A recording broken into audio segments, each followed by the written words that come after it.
औज़ुबिल्लाहिमिनश्शैतानिर्रजीम बिस्मिल्लाहिर्रहमानिर्रहीम। नबी करीम सल्लल्लाहु अलैहि वसल्लम जब गुस्ल जनाबत करना चाहते तो हलाक की तरह एक चीज़ मंगाते, फिर पानी का चुल्लू अपने हाथ में लेते और सर के दाहिने हिस्से से गुस्ल की इब्तिदा करते, फिर बाएं हिस्से का गुस्ल करते, फिर अपने दोनों हाथों को सर के बीच में लगाते।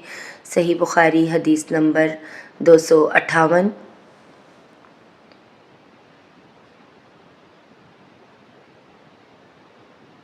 रावी बयान करते हैं कि मैंने नबी सल्लल्लाहु अलैहि वसल्लम के लिए गुस्ल का पानी रखा तो पहले आपने पानी को दाएं हाथ से बाएं हाथ पर गिराया, इसी तरह अपने दोनों हाथों को धोया, फिर अपनी शर्मगाह को धोया, फिर अपने हाथ को ज़मीन पर रगड़ कर उसे मिट्टी से मला और धोया, फिर कुल्ली की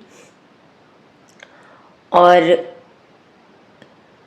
नाक में पानी डाला, फिर अपने चेहरे को धोया और अपने सर पर पानी बहाया, फिर एक तरफ होकर दोनों पाँव धोए।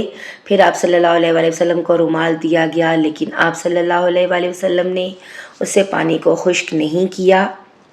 सही बुखारी हदीस नंबर 259।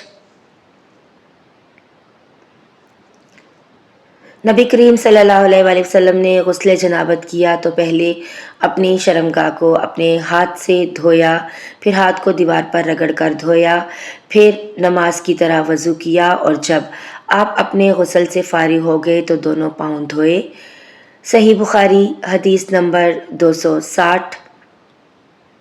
नाज़रीन व सामईन, वीडियो को लाइक और शेयर करना मत भूलिएगा। अगर चैनल पर नए हैं तो बेल आइकन ज़रूर प्रेस कर दें ताकि आने वाली हर नई वीडियो आप तक पहुंच सके। अल्लाह हाफ़िज़।